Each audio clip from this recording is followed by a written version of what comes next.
All right, well, welcome to Geek Speak episode number 8. And for those that may not know, last week I released a solo TCG, or every TCG in 2024, which I counted as my episode 7, as kind of a spiritual, just kind of journey across all of the games, because that was the week of Gen Con, and honest to God, I wasn't going to get a podcast on that week because there was way too much happening. So today we are joined by Alex. Alex, how's it going? It's going good. It's going good. I'm enjoying Collector's Week for Flesh and Blood and talking about all that. I've got a lot of committee stuff happening for Clash and for our up and coming. I haven't made a video for it yet, but our format called Codename Brawl that we're working on. But outside of that, starting a new job, so I'm doing a whole bunch of training.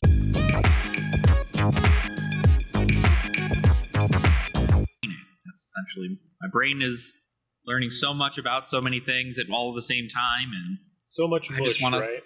Yeah, I just want to play cardboard. That's it. I just want to play cardboard. So obviously, congrats on the new job. That's awesome to hear. Thank you. Typically, that's normally a celebratory thing, so hopefully it's a celebratory thing. It is. I would certainly say it is. So the only other, I guess, point of order would be, everybody likes to do this. What did you do in the week in Flesh and Blood? So I guess I'm going to try it out. Like, what did you do in the week in Flesh and Blood? Gosh.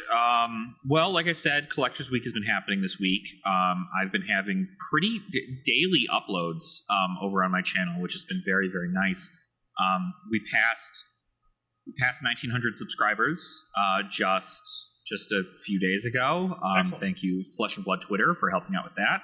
And then, other than that, I think a lot of it has just been watching the market. There's been a lot of change. We know print runs for 2.0 product and all these other things, and so we're checking that stuff out. Obviously, I'm a budget player, so I play a lot of these budget formats that don't really care about legendaries or fables or most of the Majestics in the game, but it is at least nice to see that we have, from a collector's perspective, where the Marvels sit and where all these other things. We found out that Dynasty had a fairly decent print run, and due to the math that I had determined, it's looking like there are about 400-ish Marvel Emperors in the entire world. So that's something that's been floating around the interweb. So I guess, if you can spare the funds, time to pick one up now. I have no idea. Exactly. I think if you can, you should. It's an intriguing concept, and I think, so Collector's Week obviously is in full swing right now, and I'm glad that they kind of waited to the end of Gen Con, because for a lot of good reasons, I actually was able to pick up some pieces before that in anticipation of some theoretical stuff. I'll show some of the things I picked up while not only at Gen Con, but also just kind of some, I would say, more speculative kind of things as a just in case, because they were cheap enough to where I wanted to get them before. In a weird way, I think I came out on top with some of it, because I'm obviously not some crazy whale. I don't have whale money, but at the same time, I was wanting to complete certain sets, and the next set that was actually on my list was Tales of Aria, which is funny because there was several cards in the Unlimited set that I was building that I didn't have, and I have a stack somewhere. I don't think I have it right here, but I ordered a bunch of stuff off TCG Player, mostly the Rainbow Foil Majestics and things like that, to fill in the holes in that set. And holy moly, I guess I am glad I did. Not that they have spiked to an insane degree, but there are certain ones that, now that I know that things are less, as an example for that set, it means that for me to complete that set, it may actually be easier for me to go get a first edition set completed than actually my Unlimited set. It may be some sort of a herring at some point, because that was, I believe, the last first and Unlimited set, because Everfest was only cut to first edition. So because of that, I was kind of ceremoniously creating that as my kind of capstone to my Flesh and Blood 1.0 collection, which I know Everfest really is that 1.0, but I really call Everfest 1.5. I know that sounds funny, but I think Everfest was truly that jumping point of, it was almost 2.0, but it was too early to be 2.0, because obviously they announced that with Uprising. But there's a lot of things that really led into the 2.0 monikers, and I believe that was the proving ground for a lot of that in Everfest, as I think has now historically been proven from that. So, yeah, I definitely think Tales of Aria is. I mean, Tales of Aria alone, a super beautiful set. If you haven't looked at it, you should definitely check it out. I went with that same kind of concept, as which I was like, hey, this is, it's good. You want to get a lot of these cards in here while they're, very elemental specific. Obviously, with Rosetta coming out, there's a lot of hype around the set, but it's the first edition product being 208,000 boxes printed, and the unlimited edition being 76,000 boxes printed. I still think, and at least according to TCG Player, we aren't seeing a huge shift in anything. If anything, I'm which seeing is good. prices I think that is tank fantastic. still. So yes, yeah. I know that sounds horrible to say, like when you think about it, like woo alarms should probably be going off, but like I'm glad that nothing has crazily spiked, and that tells me that the super speculative people have mostly left the game, which is great. Mm-hmm. But as a player-driven game, right, there are definitely some best-selling and best purchasable items, but honestly, none of those are meta relevant right now, right? So they don't affect anything. They're not the mystic stuff. Probably Heart of Findale is going to start going up again. The other Fableds might start creeping up. But like I'm looking at my first page of best selling on TCG Player, and honestly, this may not be the same for everybody because I've been told it's a little different depending on what your search history is. It's really weird. I thought it'd be the same for everybody, but like Command and Conquer is my number 1, Enlightened Strike's number 2, Codex of Frailty is 3, Weakest Link is 4, Mask of Recurring Nightmares is the 6th, right after Arcane Rising Booster, then Heart of Findale, Library of Solana, Heart the Mistveil, Balance of Justice, Traverse the Universe, the Azalea deck, which, spoiler, we're going to get to talk about that. I feel like today we can actually open this if you want. I got that at Gen Con. Tome of Findale, Warmonger's Diplomacy, and to wrap things off, you got the Bolton deck and the Inner Chi, which is the Fable from the new set. So, like, those to me are all meta-relevant cards for the current meta. And you're not going to see, like, ice stuff. But I was listening on the way home. I guess Brian Gottlieb did a podcast with Flesh and Pod, I think is the gentleman. Okay. And they, there were some little nuggets in there that, if you read between the lines, some of it was like, at some point, ice will come back, right? So there are things that are in Tales of Aria that are not useful right now, but at some point, right, the reward, and I believe plus the document from James White that came out in the Collector's Week that was through, I think it was Fireball. Star City. I'm Star actually City. on it right now. I was about to bring it up. Yeah. I think somewhere in there it said they're going to reward players for keeping their cards long term, right? So, like, as an example, I think there was some talk about, like, let's say at some point there'll be another Icer or another Draconic illusionist type thing, right? So those dragons will come back. I have a feeling, and that's part of where, like, those little nuggets of what has been said between that article, Brian's stuff, and my conversation with Alex on the convention circuit side, right? Like, those 3 pillar pieces tell me that, the patient person will persevere in this game. And my only flat advice to everyone, period, right now, full stop, is do this if you can. I'm running away from the camera for just a second. Oh, God. I can't do it. Oh, God. It's stuck. Oh, okay. This is the Players Legendary Collection. This is what I've been trying to finish. This is the one of everything, because sooner or later, Rainbow, Cold Foil, First Edition, whatever, if you have it, you can play with it. So pick it up while it's cheap, and then when it spikes to some absurd amount of money, here's your Emperor, right? It's $3. Dustin's graded because I set it off because I didn't know what I was doing, but I learned some stuff. Apparently it's 10 circuits, so that's but like $350. Well, now the Dynasty numbers that come out could it end up being a $10 card, $15 card. Like, if you bought one for $350, then you don't have to worry about $10. So it's like this weird balance. Yeah, it's an interesting way to look at it. You got too much. Yeah, exactly. You can't even keep your bulk around you.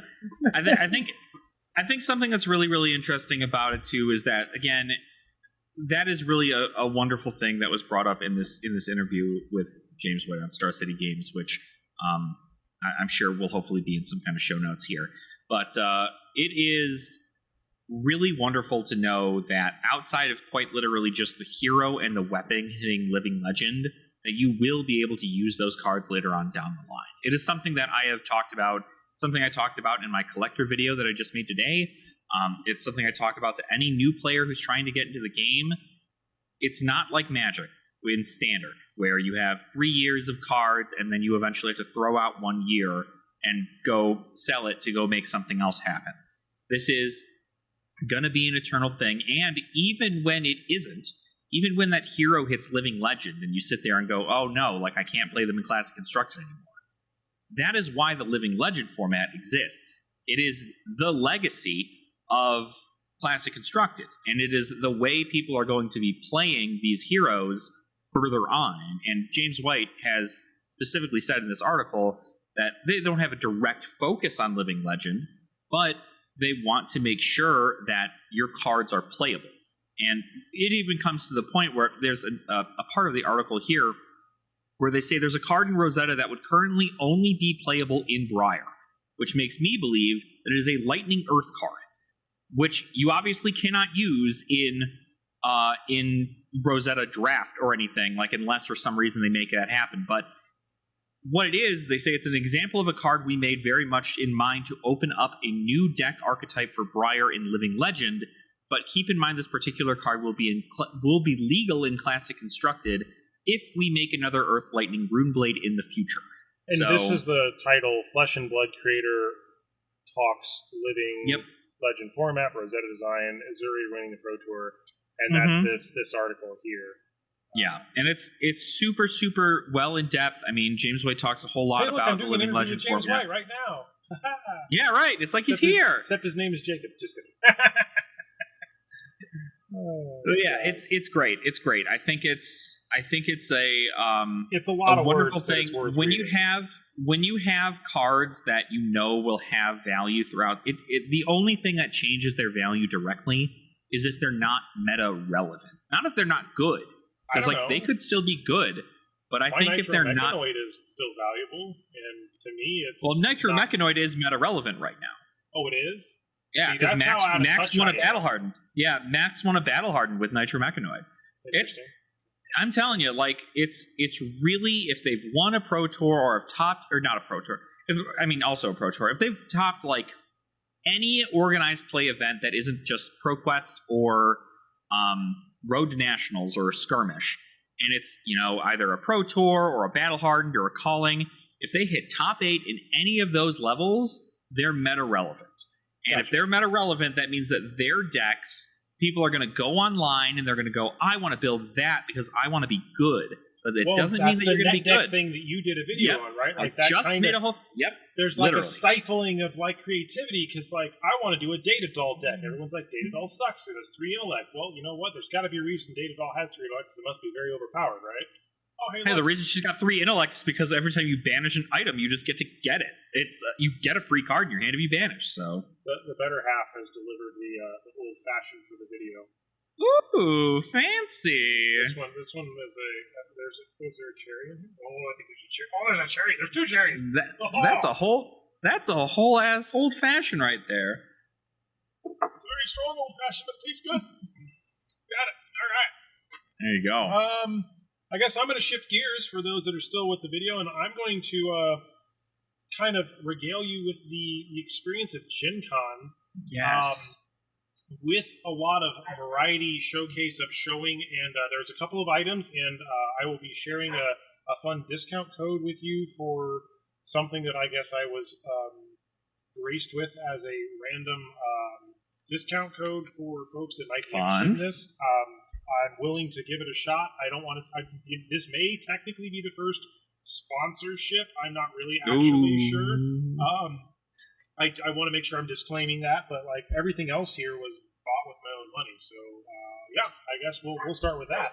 Let's get into it. The very first thing with Gen Con is every year you got to get this. It's the Gen Con. This is called the guidebook, or this is basically. Is it foil? The front of it does have a little bit of a reflectiveness. It's not. That's so sick. It's not a super foil.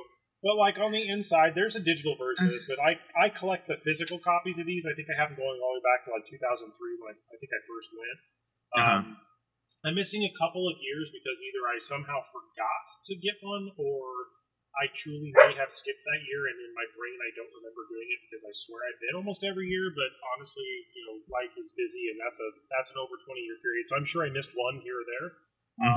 But for the most part, I've gone at least one day every year. I don't. Maybe there's a couple years I don't.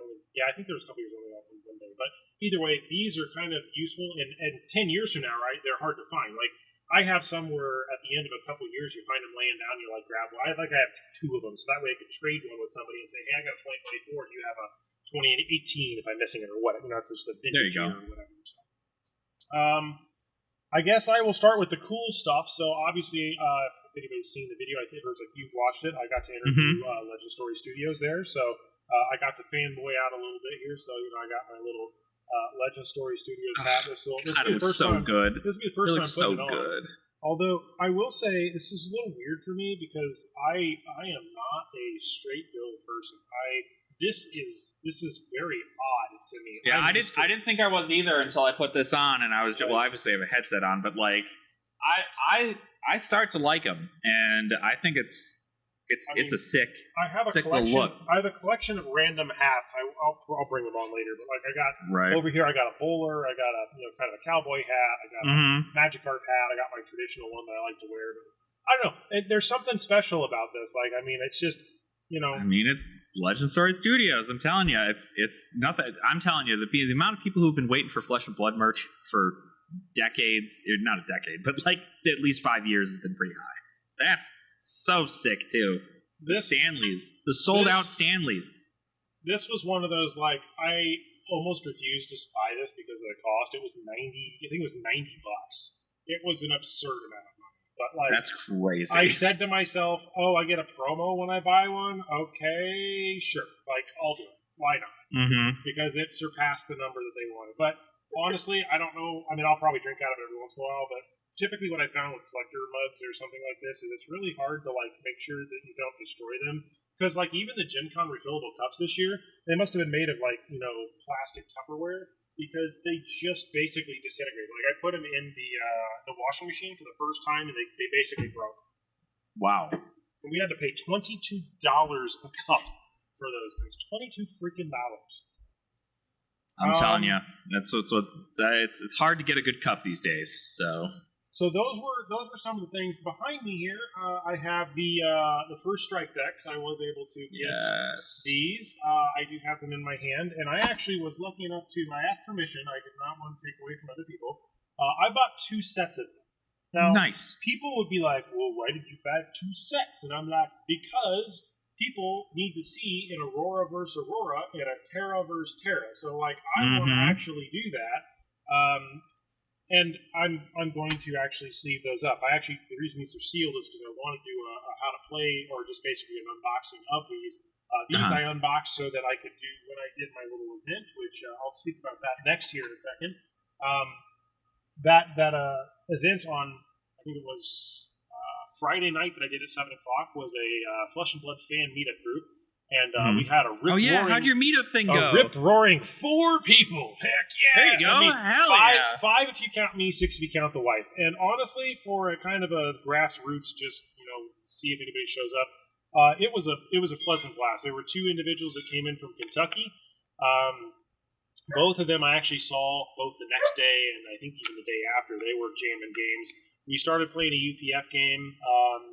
Then there were 2 individuals that I was trying to teach from Indy. I did ask one of them to possibly try to show up so that I could teach him Flesh and Blood, but he was pretty burnt out from his True Dungeon run, so I didn't really get to teach him. But he was sitting there, so we were jamming a 3-player UPF game for a while, and I started talking and trying to explain stuff, and we just we jived. We opened some packs.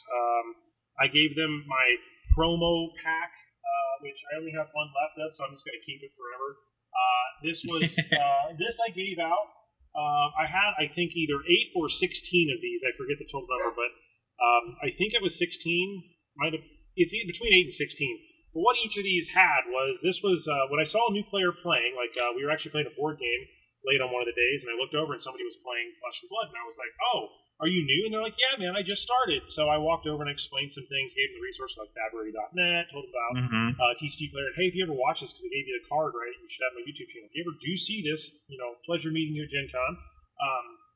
But those 3 or 4 individuals were sitting there, and they were cracking a box of Mistvale. They had the Mistvale long box with the 3 Blitz decks, and they were talking about the legendaries. So when I threw this at them, I said, hey, inside of here, you're going to get a packet of staples. So this is 5 cards, one of each pitch. I should say one of each red pitch of Razor Reflex, Pummel, Unmovable Vapor Scene, and Sink Below, so that they can have at least one of each of those. There you go. I gave them a limited edition signed Geeks First Crack novel. There you go. And that had my business card on the back of it. Then next up was you got 3 random Majestics, and in this one it happened to be a Regicide, System Failure, and Berserk. And then you got a randomly Cold Foil. So this one, in this case, was the Aqua's shell. But I basically gave this to them because Gen Con required a dollar amount to go to the event, which is probably the reason people didn't show up, is they make you charge $2 for the event for whatever reason, generic ticket, basically. So I figured I'd at least give the value of what they, and more, probably. I mean, the Sink Below alone is worth $2. Right. But, I just wanted to prove, to them, hey, it's a good community, people are here to help, and I gave those out to some folks, and that was a blast. Let's see here. This is the sleeved Terra deck and the sleeved Aurora deck. So that's what those are. I purchased the Azalea. That's nice. I haven't ripped this open because I was going to do a video on it. I probably should have opened it, but I'm very positive the contents are the exact same as the Bolton and the Rhinar, which means there's no play mat, it's just the raw cards. So yeah, I'm going to sleeve it up, but I feel like I can do another review and make my little jab at the there's no play mat thing in loving care, because I still think that that's a very valid request, at least in my head. Next up on the list, we got a slab of play mats. Let's see. So we got this one. Apparently, this is a limited edition Gen Con one. Oh my god! It's a Sizzle or Zazzle? Sazzle? Yes, Sazzle I think it's Sizzle. That one was cute. The wife really liked that one. I've also actually convinced her to possibly play with the Learn to Play decks. Yeah, let's go. I had to buy this one because. Oh man, that's so pretty. The Blaze and so good. Go ahead. That's the one. That was just what I'm saying. I love everything about the Blaze mat. I think that looks. I didn't even know they had a Blaze mat there. I think it's really, really cool. Yeah, I think it was a last minute discussion add-on. I don't think it was publicized. And the other one I bought, which I think is my favorite play mat, and this kind of jokingly goes into my new game plan strategy for my next deck I'm going to build, which maybe you can guess what it is. Oh my god, it's Robot Daddy! Dang, what a good looking mat. I was pleasantly surprised, and the reason I asked about that is I thought this was an exclusive at a certain point, and I guess it was at a different event. So that was there, and then I guess because we're talking about it, I might as well. I was graciously gifted something fun, which means it will never leave my collection. And this is a Fabricate playmat. Again, I don't know. They always hit so good just putting the art on a playmat. It just always looks amazing. Yeah, and I started looking around and I said, hey, I need to start looking at how many actual mechanologist playmats are out there. There's a lot more than I thought, so it's going to take a while to get all that. I feel like next I should jump into the hilarity of the mishap that almost made my interview with Alex go sideways. Oh, yes. Yeah, I'd love to hear about this. There's always a good story when it comes to technology and trying to be proactive, right? So several things occurred here. So obviously at Gen Con, I'm hauling around like my big bag. So I got a backpack on, which is they call it a gamer bag. It was a Kickstarter. But it's like an expandable backpack where it can hold board games, like with the board games. And inside it, I had all my camera gear and everything else. And I'd been every day using different things. I had my GoPro, which is this guy here. I bought a little selfie stick before I went there. This is like a battery pack, mostly because it had a mount point, so I could keep it on my shoulder like this, so I could walk around and get just crowd footage. I lost my little cover on this, which I'm kind of sad about because you cannot buy the actual cover, which is silly. I don't know why, but they don't sell that. Then I had this mic, which is kind of an extra little add-on, but it allows me to plug that into the media mod on the back, which gives me the extra stuff. So that's good for just like general stuff, or if you're this close to it and you talk, this will work pretty good. But the convention center is really loud. So when I was setting up the interview, I had my tripod, which is sitting off to the side. So I set that up because I had it in the side of my bag. So I pulled that out, set it all up, set my little Lumix camera, which is actually one of the ones on the ceiling here that I took with me. So that had my just regular lens and so on and so forth. I got that set up. And I'm sitting here and I'm looking around and I grab this and I grab my microphone and I'm like, oh no. Oh no. Oh well. So this is a stick. This is just a metal rod with a cover because the actual microphones are in this little case here, which turns on. So I said to myself, wait a minute. So I'm going to do an interview with a professional, and I'm trying to be a professional, and I'm trying to look professional, trying to impress, right? Like trying to show that I know my shit. And I have this little bag with me, and I'm like, oh, maybe I put it in here, right? Nope. What's in here is the lavalier, okay? You got the extension cable. You got a second lavalier. You got the Y splitter cable. And you have my emergency backup micro tripod, okay? But absolutely no recording technology. And I'm like, fuck me. I was getting really worried because I'm like, okay, he's going to walk up any second. What do I do? How do I solve this problem? Because I still had the camera, which the Lumix just has a built-in microphone, but it's a convention center. It's rip-roaring loud. There are people yapping everywhere. We are right smack dab in the middle of their booth. You have people playing games on all sides. You got people yelling on one side. And I'm like, this is going to turn out like garbage. So I reach in my bag and I grab this little hunk of junk, which I used to give a lot of shit to and now has become my kind of savior. Because I only ever thought of this as a camera, because this is a 4K Zoom camera. But Zoom, if you're not familiar, is a manufacturer of different microphone technologies. And what I didn't realize is that this is typically used for a dual XLR, or the reason I bought this is for podcasting, as an example. There are microphone nuggets, so I can pop that off, and I can add like this, which is a 2 XLR. So what that does is it turns this camera into a 4 XLR, like a portable podcast station. Right. Now, I have a bunch of different attachments. I have a boom mic, I got some other things, but I won't bore you with all the details on that. Needless to say, I'm sitting here holding this camera, and I'm like, you know what? I don't need this to do video. I need this to do audio.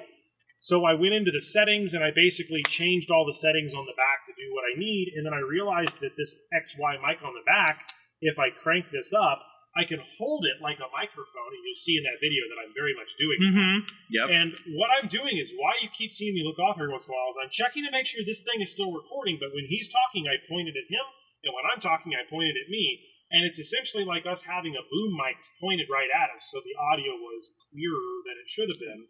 Right. I still had to do some post-processing, but that's the horror story of what happened and how this little, I would say $200 or $300, I bought this used, backup camera, because this was truly just in my bag as a F-me backup, camera, really came through and saved the day with that. Because honestly, if I wouldn't have had that, let's just say that interview would have been much, much worse, and I would have felt very bad because I feel like the quality of what I was able to show, the kind of the passion that was captured, it truly was captured because the audio was good enough. And I'm very happy. Yeah. Now, this camera went from I was thinking about selling it to now it's going to be in my bag every time.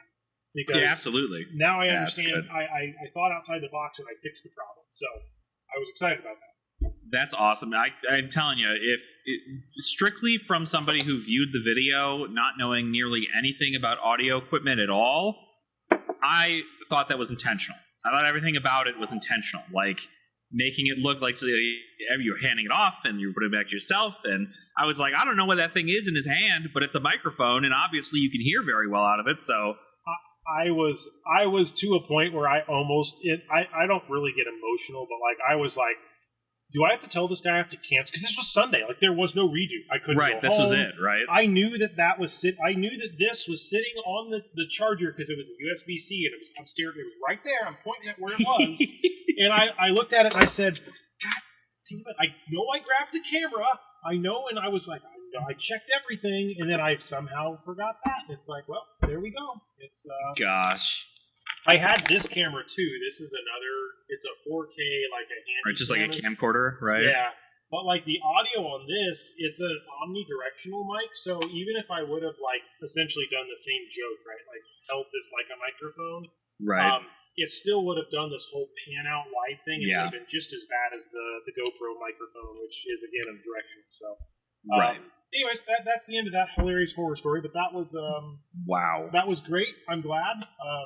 And that's the joy of being a one man band, right? Like I can't stress that enough. Like it's so hard when you sit there and you're like, I got to check everything. And one of the things I cut out on the video that I did not do is right when I was going through it, I said, I even told him right before this, I said, hold on, before we start, I said, I'm going to check everything. I said, I'm going to, I tapped my mic. I said, this is recording. I saw the peaks. I looked up at the peaks camera because I had the GoPro for a wide, and then I had my other camera on top, which actually, the other flaw in that video, which was covered up by the fact I used the GoPro, is the first 30 seconds and the last 30 seconds, why it was the GoPro footage and not the other one, because the other one's better quality, in my opinion, was the other camera, because of how engaged Alex was with his conversation, the autofocus was going crazy, and it was just like in, out, in, out, in, out, in, out. And I'm like, okay, I forgot to turn off autofocus, put it to manual, and select us.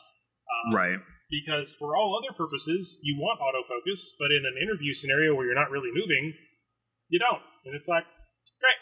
So it's the devil's in the details. Devil's in the details. Little bit. Every little bit, that's you can only think the amount of times people got to do like several takes on several different things, and it's like you want to get it done the first time through, especially in an interview situation. So, well, his time is valuable. Right. I was very happy that they let me do that interview. I don't think they did any other interviews throughout the weekend, so I felt very, maybe the word privileged or special. Like I was very happy that they were allowing that, because I also assumed on day one he probably had to get permission to do. I'm assuming, right? Like I'm just an assumption, but kind of like when Brian Gottlieb goes on YouTube channels, I'm sure he can only talk about certain things, and he can has to get permission to talk about those things. I'm sure. Exactly, right. It's at the end of the day, that's kind of how I feel. Is like if you're gonna, especially somebody who's there for like a completely different purpose, like if you're gonna go up to them and be like, hey, can I borrow you for like 30 minutes max, and that's like enough for me. In most cases, if they deny me in that situation, I'm like, okay, I get it, right? You're busy, you got a lot of stuff going on, but it's nice that he took the time out of his day. I mean, granted, it was a Sunday, right? So at least he's kind of gotten through a lot of the bulk of people who are looking to do a lot of learn to play stuff there. So that is good. I won't unroll it, but I've showed you this play map before with all the signatures. I did bring that, and Alex did sign this. So again, if Alex didn't watch this, thank you. As I continue to grab more individuals across the community, that's the playmat that they will sign to keep. I actually need to go out and probably purchase the other one I found on eBay just to have a non-signed one so that I can still play with it, because it's one of my favorite pieces of artwork. But that one is a very cherished item, and I'm discovering the more and more I unravel it, the Sharpie marker is a little bit brittle. So I need to start thinking of an alternative on how to approach this with that, because I fear if I keep doing this too much that's going to damage it. Not the map, but like the signatures are starting to wear as I keep rolling them up. So I need to think through that a little bit more in the future. But anyways, rolling on to the next thing. There were other TCGs there. So as much as I love LSS, I'm going to now talk about other things that are tangential, because they're in the TCG world, and board games. One of those the wife was really into was this little game here. You know what that is? It's a Neopet stuff, right? Neopets! That's the stuff. Look how little cute this box is. Now, just for comparison, because I have some stuff very within arm's reach here. This is an Everfest box. This is a Neopets box. Like, it's nearly the same. What is it? Probably like 18 packs in that box, or it says 24 packs, but they are only 8 cards per pack. It's a really weird number. Don't have a clue why. There are some really unique, weird cards in there. The foiling is kind of interesting. I don't know too much about it, but that's freaking slick. Actually, that looked pretty good. Can you bring that closer to your camera real quick? Yeah, I'm going to go to the overhead here so you can see the ridiculousness. So this is welcome to the ridiculousness. I'm going to zoom in now, and then I'm going to hopefully autofocus everything. Oh man. Wow. There There we go. We'll talk about them in a second. So, like, these are... That looks really freaking good. I'm actually very impressed. I mean, granted, like, I have no idea what they do, but, like, the Diamond Hot Dog. Some of these names just made me giggle. Like this, the camouflage hot dog. I really actually like that one. Because that's the thing. Hey, okay, so first off, have you ever played Neopets before? No, I have not. So it's literally like you go online and you hatch pets, and then you can go and you can play games with your pets, or you can feed them and you can bring them around places, and it's just like, you get to hang out with your pet, and like all of those items are from like the menu items that you can get for your specific pets, and they like give them additional traits and all this other stuff. So it's very it's kind of interesting to see them. We only got one duplicate foil out of the whole box, which was kind of intriguing to me. So the other thing I guess I'll show while I have this open is, where is the little binder? I brought this with, and in that little binder here, there were a couple of things I wanted to show off. This is, I always bring one of every trading card game with me. So there's Alpha Clash, Magic, Primal. This was called Mischief, Yu-Gi-Oh. Basically this is just like compare different ones. But right. Doctor Who, the board game. Just kidding, it's a card game. This one we found was kind of intriguing. I don't remember why I put that one there, but where the other one is, these were promos for, I guess, Lorcana. And somewhere in here, here it is. They have these scratch-off codes. So these were the highest rarity things we got in the whole box. We got this one, which it's on the side here. It's called Ultra Rare. And then this one has like a Pokemon texture to it. So if you were to actually look at the texture, it has like a very interesting. You could probably see. Oh yeah, it's just like the Rainbow Foil Secret Rares from Pokemon. And then this one's called a scratch card. I had to ask. I went back to the booth and I said, "What the hell is this?" Because they never talked about it. Nobody even really explained this. But I guess it's a prize card. So when you get this, you get the Shield of Fairyland handheld wearable. Oh, and you get it in the actual game. So. That was pretty sweet when we found that. That's so neat. I'm gonna have to look. I'm gonna have to look up this thing because I'm really amazed with the card quality. There she is. And that one's yours. That's my wife. Yep, I'm gonna be mailing that one to you so you get it.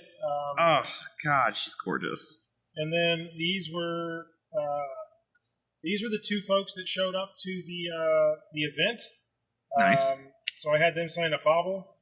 And then over here, see now, I gotta be real careful about that. So I'm gonna have to blur this out. So I'm gonna make a noise. So Jake has to edit this video right here and blur this part out. Okay, I'll explain why. Now that I'm just gonna have to put a blur over this whole screen. This is Altered TCG. Altered TCG is the newest, greatest, fabulous, game. I say greatest, right? Because that's what they all say. I do hear good things about this. Yes, it is a very interesting game. I am actually going to begin to collect some of it and play casually. The wife actually really enjoys the gameplay, so again, that's another reason for me to get into it. Not that I'm going to leave flesh and blood.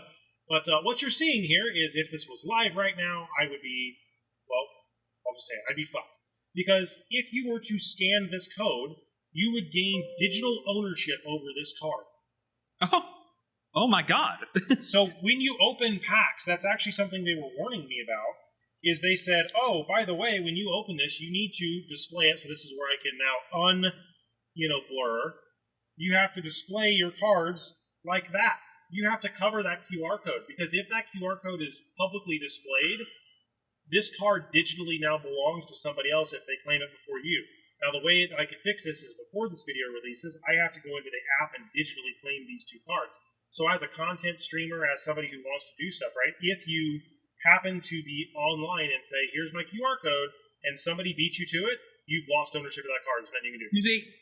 Do they have a digital client? Like what? Like, I guess like a digital ownership compared to a physical ownership. Like what is? I guess like I don't quite understand the purpose of that outside of being able to get the card online, like a redemption code. So that is, it's twofold. The first part of it is the digital component of the game is for higher level tournaments and other things. So when you go to that, you have to prove you own the item to use it. Once you own the digital asset, you can print, in air quotes, you can actually print copies in any language, or you can sell people to print them so that you can basically give your friends copies. You can make 1,000 of a card, 100 of a card, 1 of a card, whatever. But like on these promos, I think they said they limit it to 1 print per year to make them special. So there can't be a lot of them out there. But you can add foilers. There's foiling cards you can add that foil your cards, or you can print them in alternative formats or stuff like that. But that's the whole point of having this QR. So when you're opening it, people have to take the card and put the thumb over it and then flip it so that you don't get it. But that's just something to be aware of with Altered. I'm going to keep that on top. I do want to talk briefly about this. This is the other thing I got to do. Joshua King, who runs Warlord TCG, I got to experience Warlord TCG. I'm going to pull these off so that I can remove the two QR codes. I did not think about that at all when I was doing this. I honestly, if I'm going to be entirely honest, that is a very interesting concept, that QR code stuff, and I'm not entirely sure I'm in love with that, but I'm going to have to do more research into that and check that out. So. Yeah, so it's a little bit kludgy is the best word, but Warlord was there, and Warlord, this was the Gen Con promo, it even says Gen Con, but I asked if he could sign it, so I did a demo of Warlord TCG. I'll be editing that and putting it out sometime soon to walk through that gameplay, and got to have a really good conversation with him, so it was fantastic to meet him. I had Alex, he was actually testing to sign the mat. I said I was talking about the Sharpie I had because it's one of these weird fine tip ones. So I was like, you probably want to practice first. So he signed the bobble for me to make sure that the Sharpie was good because, pushing too hard on the fine tip will basically make it go bleh, like a big bobble. I also got his business card, so that's pretty impressive. I mean, honestly, their business cards are about as high quality as I could ever imagine. And then this is just random extra crap I brought with me, some crack bobbles in case we saw somebody. So that was that binder. That was everything in a nutshell on on the collectible front. And now that I can hide the stupid Warlord things, the altered stuff. I'm so interested. That genuinely had I knew a little bit about how Altered was played, but I didn't know that they had a concept for their cards in regards to, like in Altered, opening a card is only the first step in your collecting journey. Every card features a QR code that allows you to claim its digital ownership or access the card's details if the ownership has already been redeemed. That's got like NFT vibes. I'm not sure if I'm in love with it, but again, I'm not going to just knock it. It seems like it's a very fun and interesting game. As far as maybe that's just like their fun collectability. I'll have my box coming to me soon in my starter deck. So if I would have done it the other way, I would have been able to buy at Gen Con. They had starter decks available. I didn't know that. I was going to buy them there, but since it's the exact same ones I'm going to get when I get them shipped to my house, because I ordered 6 of the Kickstarter ones, which is one of every faction, which is those are the factions. I didn't go back and spend the $20 a piece to get it. It'd be like $120 I didn't need to spend. But there is a steampunk version, which is the reason I really wanted to get into the game anyways. That was literally the excitement I was looking for. There you go.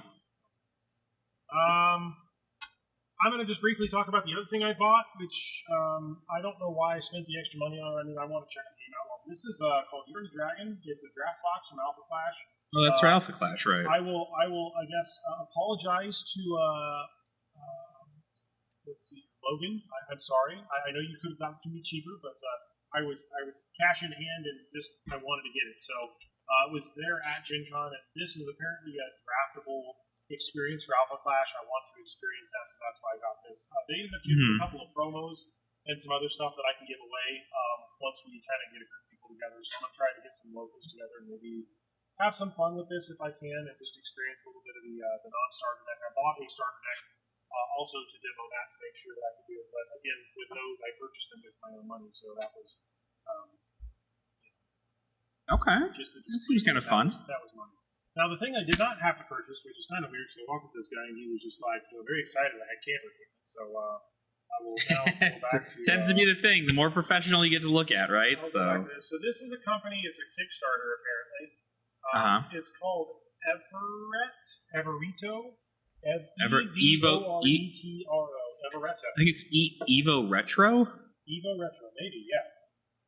And what's interesting about this is these are binders that they look nice, but they're designed, and the reason I was so intrigued about this, by the way, is as a Flesh and Blood player, how do you typically bring your armory or armor to an event? How do I typically bring? Well, I mean, me personally, I mean, it's all at least in the top loaders, or at least in a snap case, if anything. Yeah, so I typically go with stuff like this at the moment, which I know snap cases exist. But I wanted to turn this and coin the term Fab Armory Binder. So what this is it is a bunch of the goodies in here that I was going to talk about. But it is a top-loading binder. I haven't even really dug too deep into this. Binder for top loaders. So, ta-da! Look at that. Huh. So I could have my entire armory load out for a hero, right? I could have a hero, or I could have, WTR. There's 5, so like right there. Then Arcane Rising. And then I could literally go down the list and have common, uncommon, rare, or but all of them in it. Right. This is, I think you were referring to it as the snap case. Now that doesn't fit in here, but the guy was selling these as well.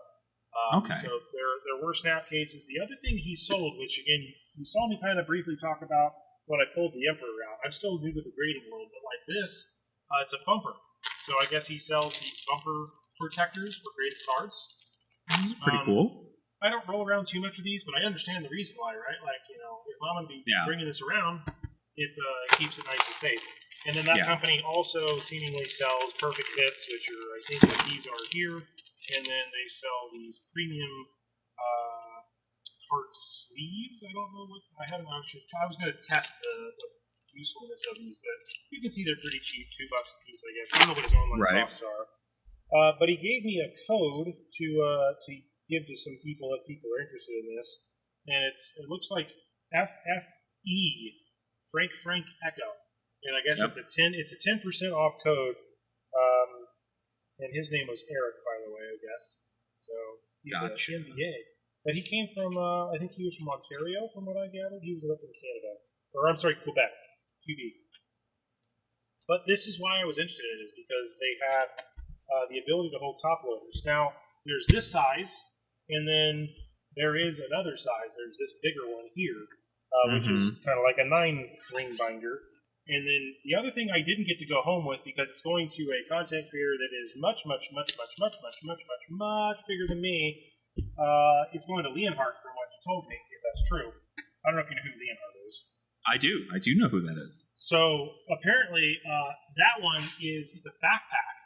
And on the backpack, you can put slabs inside of it. So it's like it's a Kickstarter that he has out that is apparently a pretty interesting travel companion type thing. So I'm going to kind of look into that a little bit. It was like $40 or $50. It really wasn't terribly expensive. I don't know if you're already on looking them up on Kickstarter. I am. I actually just pulled it. I just pulled it up. The Card Storage Revolution, the collector's bag and graded slab binder. It literally is just like a giant picnic basket you can put on your back. It fits it fits slabs and stuff. Now, don't get me wrong, super cool concept if you're trying to bring slabs around, because it's nice because it has like a window, right? It's got that little window on the side that shows up the slabs. It looks like he's still good to go. I haven't backed it just yet. I mean, this is not my login here, but I just, as full transparency, have not backed this. I'm probably going to at least order one of this binder front page just to have as kind of an example. It's pretty cheap. $25 is not that bad.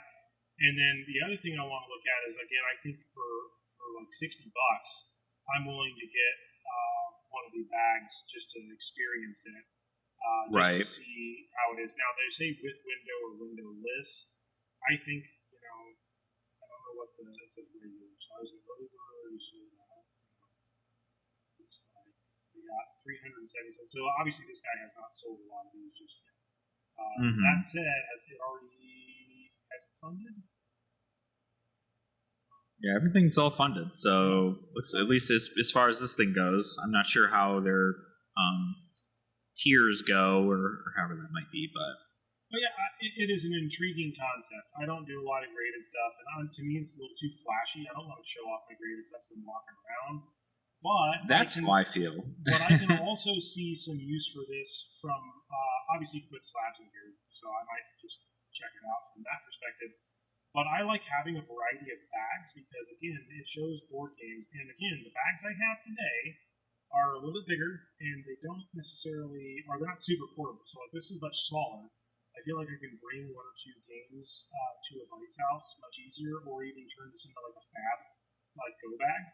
Right. So that's kind of my thought with it. And again, looking at this from the perspective of just 60 or so US bucks, I can't touch a backpack like that. And then I guess there's different boxes you can get on the inside or special cases. He had some of this stuff there too, but like there's so many brands and like stuff. I just wanted to see the unique items. That was what I was. Right. Yeah, But it's an interesting product. I like the concept of it. I think it's very, very cool. Especially for those of you who are bringing around slabs and stuff like that. I'm always a fan of just a big backpack. So if it's just a big backpack that also has slabs in it. I just almost, it's not lost. I would have found it in a minute, but like I just left this on the side because like it has a bumper on it. I feel like in a weird way, like when you start doing it like this, it seems like it loses value. Like it's some like I'm not gonna lie, not very appealing as far as if you took it off, right? I think I'd much rather. That's like there's a whole thing that if I'm ever getting like slabs, and I don't own a slab a day in my life, but if I did, I'm getting one of those like almost like document folder things where you can like slip them in and they're like protected and they're in this nice order with like foam around everything in there. I feel like that's like significantly better than, I don't know, unless you're like playing with your graded cards, right? Well, and then maybe. I do have a bunch of equipment graded, but like even this, I don't know if I enjoy the color. Like I know that you don't need just random gaming colors, so I'm sure there's other options. But I mean, green. Actually, something else I just noticed is that I don't think those will fit around the player slabs for PCG. They will not because they're very tiny. This is specific to, and he didn't even. Okay, this is the other weird thing. So I will at least say this is a negative, right? He only said that they were working with like PSA, CGC. When I mentioned PCG, he was like, "Who's PCG?" And I'm like, "Well, obviously in Fab, you ain't heard of PCG." So, you would think that somebody, at least in my idea, right, if you're watching something like this, the market research would be, does it fit all of those? Obviously, they're all a little bit of different size. But I only, at this point, exclusively have PCG slabs for the most part. I have some older graded Magic slabs that were just kind of like ones and twosies from some misprints. But like every single one of mine come from a PCG slab because that was the quote unquote preferred flesh and blood grading vendor. And and if I'm going to keep going down that path, I'm going to obviously continue to do that. Yeah, I think it's a neat little products. I think it is cool to have a top loader binder. I think that's pretty interesting. I don't know. I'm one to say that if it's going to be in a top loader, it's probably because I'm using it and like it's going to be in my deck box. But if it's not, like I'm probably just going to keep I don't have most of my stuff in binders that are legendaries in top loaders in my master sets, but it's because I'm like never going to take them out of there once they're in there, unless I have to change binders due to old age or dust or something. Sure. By the way, Sloop Duke, if you're watching at some point, this is the time you messaged me and I've responded with my, you just put my dog out. My dog is now taking my headset. Oh God. Oh God. This is when you sent me the message. You don't have to run away, buddy. I'm sorry. My three-legged dog is below me here. Let's see. I go camera 5. Who's that little man? I see a tail. I see a little tail wagging. Oh. Come on, buddy. Want to see mommy, please? I know you're stuck. One of the problems with being three-legged is the turn radius is greatly reduced. It's true. That is true. But he's my little love bug, love him to death. Oh, it was cute. kind of a weird, tragic situation when that kind of all panned out because of the oddness of what happened with the tree hut and him falling, and then all the ensuing nightmare of basically his leg getting snapped. It was a very rough time. So. Well, it's a good thing that it seems like he's healed and has gotten through it, and seems to do okay. December will be 1 calendar year. Nice. There you go. I think it's always such a funny thing, like humans lose limbs, and it's like that's going to ruin us for the rest of our lives. But a dog loses a limb, and they're just like, I'm fine. I'm still happy hanging out. This is that altered how to play guide, by the way. Woo. There you go. So that was something useful. Yeah, I have to check that out. I don't know. I'm very, like I said, I think I like the concept of altered. And I think they are working on a digital version of the game, which would make more sense if you're trying to get digital cards set up. But I don't know. It's interesting. I think it seems like a fun card. I'll briefly go over the last item that is in the haul list from Gen Con, and that is what used to be a Kickstarter, but is actually not a Kickstarter, and now it's kind of a pseudo, not sure when it's coming out, but it's coming out. Grimpath, the TCG board game / so I don't know if you're familiar with this, but Grimpath was a Kickstarter, and then I heard about it. I think not a whole lot though. It kind of got postponed / canceled because of just some feedback and some other items. So at Gen Con they offered a how to play, and I did the premium demo. This was about $50, and I got to take home some of the 2 decks that he has. I did a video interview with Dave, who is I believe the CEO and owner of Grimpath, and this is more of like a board game in a box style of game at the moment. But there is a cute little board, and this is kind of like it has remnants of what I refer to as like Genesis Battle of Champions, kind of like a board or sorcery style of like there's movement, so it's like a little bit miniature board gamey, but it's also pretty beginner friendly. You don't have to get terribly complicated. Like I could teach this to somebody that just knows how to play board games. And there's some strategy involved. This is the rule book for it, so it's not super dense, but you can obviously, as the game progresses, things could change. I actually offered him some suggestions on some changes to these are his fancy play mats. I think I got these late on Sunday from him because I told him I wanted to do some video demos of these myself. Right. So he had a set of those. But basically, there's some terms in here that were not actually on the playmat, and I politely said, just as a person that may not know everything, like, I might want to actually put that on the playmat just to educate the people that are looking for that terminology, because I'm looking around and I'm like, I don't remember what this means, and then it confused me for a little bit. So. Yeah, I feel that way. That's something that helped me out a lot when I was learning Flesh and Blood, was the fact that I got one of those the original $20 playmats, and they have the where you put all your cards and you're on the board. And then as I graduated into the game, I had just the squares with no text in them, and now I'm just playing on regular playmats. So. Well, the last thing I wanted to show you was I decided to buy a couple things on TCG Player right before I went to Gen Con. Okay. And it was because I think you had mentioned that they were actually fairly affordable, if I recall. I would say so, yes. I ended up going through, and one of the folks would be Transient Fire. So again, thank you, Transient. And I think the other TCG, there's another guy I bought 2 of these from. But this is the Heavy Hitters playset.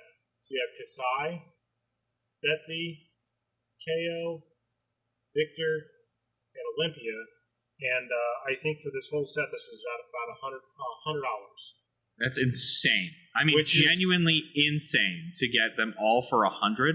Yeah. Ridiculous. You would never be able to pick up.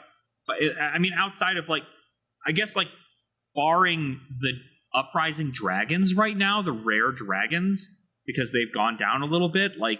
Those are what do they call those cards? Sips? Maybe they're not sips. Starts and play, stays and play. But they're arena cards being a hero. You start with that, and it's in the arena. It's in the face of your opponent the entire time, and it's what the people always want to, make the most shiny as their hero or their equipment. And the fact that you can buy 5 Marvel heroes at young versions of themselves for $100 is a steal. A steal. I agree, and that's why I opted to do that. I did not originally. I said to myself at Gen Con I was going to buy a box, but then I said, you know what? I'm not going to buy a box. I'm going to buy those instead and just say I bought a box because it's the same price, and I'm getting 5 cards that I absolutely will enjoy for forever. Right. Because if nothing else, they are beautiful, and because I focus more on the same type of format you do, right? UPF, Yep. Commoner, and Blitz. These are not the adult heroes, but they are UPF and Blitz. So to me, it was a win-win-win all around. The Mistvale heroes right now are a little bit too pricey when I look at everything. So as I start searching, if I go to low to high on TCG Player and look at the Marvels, right. Dragons are still, you got a $10, a $10, a 14, a 15, a 13, a 15, a 16, a 14, and a 16, and then it looks like Yenderai is an 18. Yeah. There's a couple of Marvel Bright Lights, Atom Breaker, and Evo suit kind of things that are right there. Then the next cheapest stuff is Betsy at $18. Victor is $21.50. KO is $24. So KO actually might have gone up a little bit since the one I bought. I think I only paid $23. And then the other two, Kasai is now $33, and Olympia is $20. But it actually says 40. I'm assuming somebody has one here that's like light play or heavy play. That's probably probably near mint for $20, including shipping. Wow. Man, I'll tell you, Olympia. I'm going to at some point get the adult Olympia because that helmet he has, I love it so much. Adult Olympia also fairly cheap comparatively to other heroes. I mean, Kasai's got the waifu tax, and KO I think is probably the best Marvel out of that entire set. But my goodness, like, well, in Partha Mistvale right now, like I'm looking at all the Marvels in Partha Mistvale, and the cheapest ones. The heroes, you have the Young Zen at about $40. It looks like the Young Enigma or the Young New, is $50. And it looks like the Young Enigma is $50. So really, again, it's 3 heroes, not 6, but for about $100 or a little $120, price of a box at MSRP or MAP now, or UPP, Uniform Price Policy. Right. You can have all 3 young heroes, which is what I care about, and I will let the adults remain at the 230, 140, and 140. Like, I don't need those right now. Yeah, it's definitely, like I said, and even in most cases, like genuinely, I think in most cases, even if you have a young version of the hero, I think as long as people will let you play with it. Like, if you're at your armory and you're playing Enigma and it's classic constructed and you're like, gosh, I really need to get my adult Enigma so that I can play it in the Marvel version so I can slab it in there. It's the same card. It's just the flip side of it has 20 health instead of 40 health. And so that's the only determining factor. But as long as you are telling your opponent, hey, I'm starting at this life total, which is the life total your adult version would be at. Oh, yeah. Then it doesn't matter. Like, it's one thing if your hero is only printed in young. Then you're going to okay, there's no adult version, right? So that gets into an interesting thing. Let me start with this one thing because I promised somebody to do something. So Tim, my coworker, was messaging me asking for something. So Tim, if you can find this, let me know. But this is me saying hi to you in the video. So hi, Tim. Thanks for shipping me that stuff that we're going to have you ship me because that will help immensely. We're redoing my whole network, and I'm using some of his old network gear to fix some of my problems. So thank you. But one of the things you touched on there is kind of intriguing, right? Because up until now, the young and the adult have been the same game text.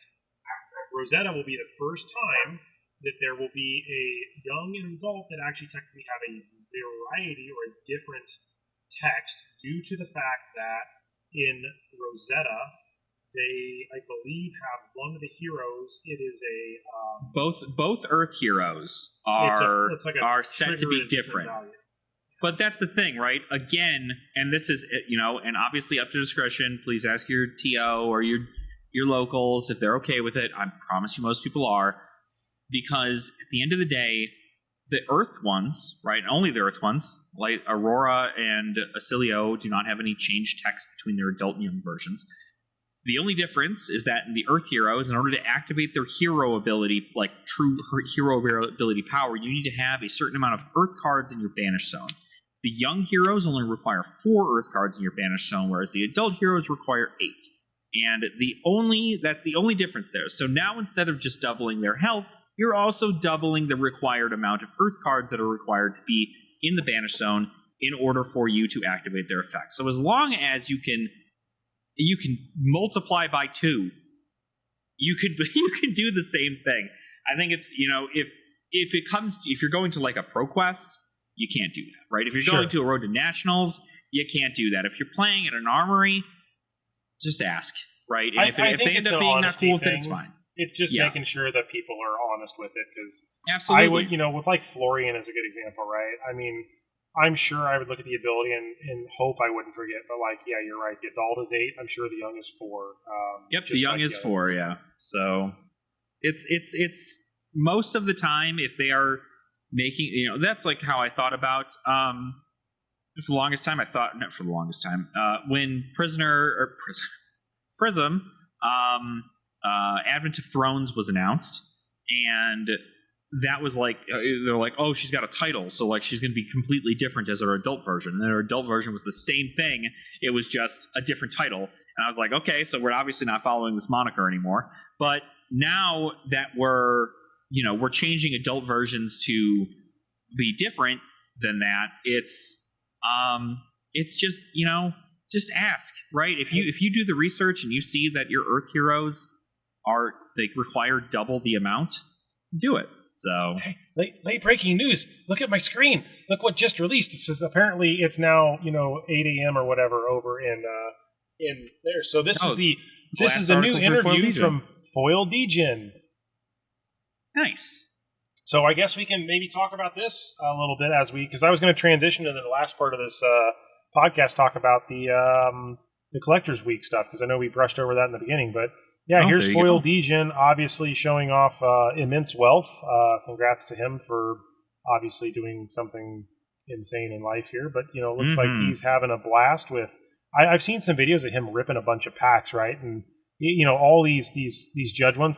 I would love to, and I know this sounds really stupid, right? Like, I want, if I can never even buy one of the packs, because I know they're fairly expensive. I mean, I probably could if I put the funds into it, right? But I just want to, as far as my collection, have one of each Judge pack, even if it's the wrapper, just to have, because I feel like that's something I'd love to have on my wall at some point, which is different than probably some people, and I'm sure some will be like, hey, we don't want people to have the blank wrappers because then people can reseal and do all that crazy, but that's not my cup of tea. But I think at the end of the day, if you're there and you see people opening up Judge packs and they're going to throw out those packs anyway, and they're in fairly good condition, you just take them.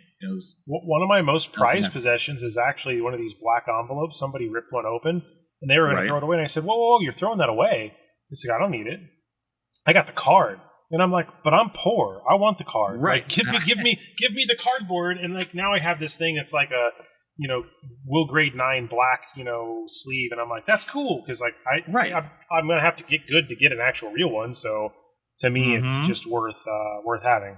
So what does he talk about in here? Started collecting a long time ago with another TCG. It was one of those things I really loved. 30 years, good way. Yeah, I won't read this word for word. 2023. So I've heard he's I've heard something about he's like either a voice actor. So do you know anything about him? I don't personally know anything in his background. I watched something in regards to Saint talked about him. I think he's got like. Oh, here you go. I think he's like a pro player. Like he was a pro player at some point, or he's some kind of maybe an athlete. I can't remember what. I know. Supposedly he has a very large social media following. So this is a pretty big. He is a famous individual from what I'm aware of. He's the Post Malone of Flesh and Blood right now. yeah, this is a pretty big thing for Fab to have somebody of his caliber in here, right? Like this is able to get this in front of a lot of people. So right, that's a nice collection. That's a lot of. I mean, I got the foils. I got the rainbow foil of this. Got a rainbow foil of that. Rainbow foil of that. Rainbow foil of that. Rainbow foil of that. No, non-foils. No, I have a rainbow foil of that one. There's no way that Hexagore is a gold foil at 9, right? That's unfortunate. Well, I think don't they always say 9+? So I mean, there's a couple. Look at that's the Outsiders. Also Vambrace. Yeah. Most of these are better than 9, but I would imagine they try to pick the best, but some of them probably slip through to a lower number. Yeah. So that's cool. Going backwards in time, though, when you look at the other Collectors Week articles, my first Fabled, that came out the other day. I don't think I actually read this one. It's a funny one. Honestly, like in layman's terms, it's just pretty much, it's short but sweet. It's pretty much, Kasharn is, this is about him, and he played when Alpha was just coming out, and he pulled a heart, and he found out that a heart was worth $300 and sold it immediately, and was like, all right, cool, I can use that to buy more cards for my Bravo deck. And then he pulled another heart when Arcane Rising was coming out, because he opened another Alpha pack, or a box or something, and it ended up working out for him to the point where it was... He was like, okay, well, like, I need to sell this again because, like, money sounds good. So he sold it for, like, $500 or something at the time, and then proceeded to watch it, like, skyrocket in price to, like, $5,000 plus. Wow. So, and he felt bad about it. But that's Plan for the Worst. That's a card that they spoiled for Rosetta in the newsletter that we got in the email. I guess I haven't paid. I'm trying to pay attention. There's just almost too much happening, but that's a cool piece of artwork. I like that. Yeah, one could say that it continues to show that there are possibly pirates in the world. Yeah, look at the sword. Look at the sword. Oh my God! Maybe pirates will become a thing sometime soon. That would be rad. And then here's Open Boosters. He's in his statue. There's a couple of those in the wild. I remember I watched his video. That was cool. They did, recap here. They solidified that rainbow foils are rainbow foils and that they won't be reprinting rainbow foils with a couple of very noted exceptions. So that was nice. Yeah, they're not going to be reprinting rainbow foils unless they have new art. Then they can print them in rainbow foil. That's their clause. I still think this is kind of intriguing if you look at this. Like, I was going to graph this out on an actual graph, like to get a chart. But, I mean... It's not a negative trajectory, but it's also not a bad thing that they did what they did. Like, the reduced numbers, if the player base isn't consuming the amount that they need, then this correction is a value add for everybody. Correct. I do think that it ends up working out good. Because, again, with the addition of Fab 2.0 and everything becoming more print to demand, it wasn't we're just going to assume everybody's going to need these cards. They just go, okay, we're going to print until sales start slowing down and we have a decent amount in the market. We'll go ahead and shut it down and then make it happen. And I think that even still, when you look at the 2.0 numbers compared to the 1.0 numbers, like outside of the first edition stuff being the most like sought after things in that 1.0, I think the numbers really decided to correct themselves in 2.0, and I feel like that's going to help out. Well, this obviously would have been probably close to, let's say, 400,000 or 500,000 if they wouldn't have destroyed the print run, would be my bet. And you can see they probably destroyed most of the print run for Tales of Aria Unlimited too, because that's like more than half of the print run for first edition in Tales of Aria Unlimited. So it makes me feel more special now that I've pulled an unlimited rainbow foil Tales of Aria Fabled. Like, it really does. Yep. Like, that to me means a lot now. And I did that fairly recently, actually, because I was just opening an old box because it was $35 or whatever, and I was like, screw it, let's have some fun. We're going back to Rosetta, and that was exciting. That's good. I'm telling you, like, and don't get me wrong, the 76,000 in Unlimited is still a lot, because the downside for it's 1 in 40, isn't it, give or take? Yeah, roughly. And I think that's the thing, though, is at least how I view it is that players are going to want the shinier versions of the things, but they're also, some of them are going to want the more rare version. So if you theoretically think about it, the rainbow foil Corsham is now more rare than a cold foil Corsham. But if you want to know something crazy, nobody plays Corsham, so it's still cheap. With this 76,000, I was doing. There's 28 Majestics. This is why, by the way, I bought my foils. That means that if you divide that 76,000 divided by 28 Majestics, that means that there are 2,714 probably, I would say, copy. Well, okay, let me reiterate. So the 78,000, the first thing you do is you divide it by, I think it's about 6, because you multiply it by 6, actually. So you get 6 per. Basically, you would get 6 Majestics on average in the unlimited sets. In a box, right? Yeah. So that is about 45,000. Hold on, no, 456,000. Then you take that number and you divide that by 28, which is the total number of Majestics, which gets you 16,285 of each Majestic. And then you would take that and you divide it by 3, which means that there are about 5,400 play sets of each Majestic.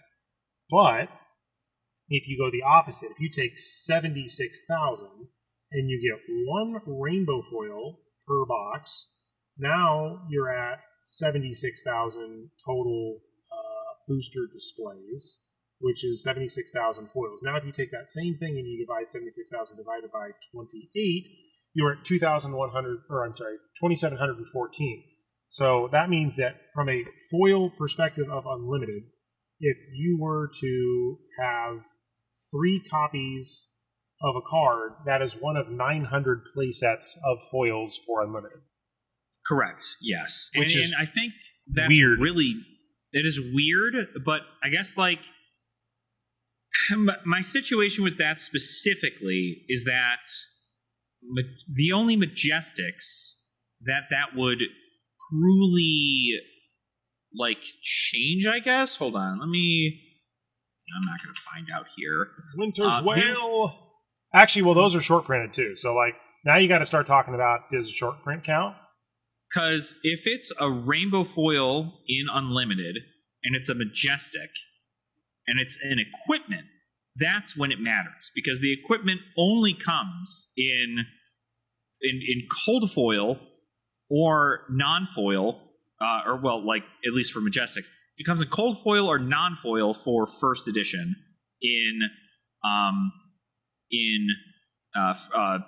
first edition. Duh, literally. So you have Duskblade, Winter's Whale, and Voltaire strike twice. Yeah.